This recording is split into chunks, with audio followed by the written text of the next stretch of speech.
नीट कान खोलून ऐका, माझ्यासाठी एक ग्लास पाणी घेऊन या. तुझं डोकं बिकं फिरलं का काय? एक ग्लास पाणी घेऊन ये. हे घ्या पाणी. ते एक विचारायचं होतं तुम्हाला.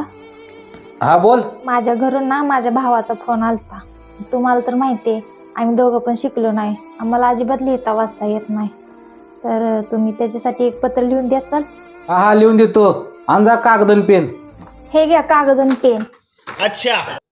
सांग काय लिहायचंय ते. मी माझ्या स्वइच्छेने मी माझ्या स्वइच्छेने माझं घर आणि जमीन माझे घर आणि जमीन माझ्या बायकोच्या नावावर करत आहे. माझ्या बायकोच्या नावाने करत आहे.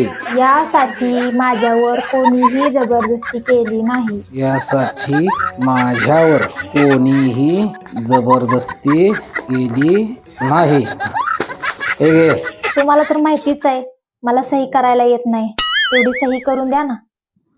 नहीं सारुण के यहाँ कुछ तो गड़बड़ है. और अभी तो रुको. घे. बघते आता माझ्यावर कोण हुकूम चालवत आहे. नीट कान खोलून ऐका, माझ्यासाठी एक ग्लास पाणी घेऊन या. तुझं डोकं बिकं फिरलं का काय? नीट डोळे उघडं ठेवून बघा. तुम्ही तुमच्या स्वतःच्या हातानं हे घर आणि जमीन माझ्या नावावर केली आहे. जर इथून पुढे या घरात राहायचं असेल तर मी सांगेल तेच करायचं, नाहीतर घराच्या बाहेर हाकलून दिलं जाईल. समजलं का? No.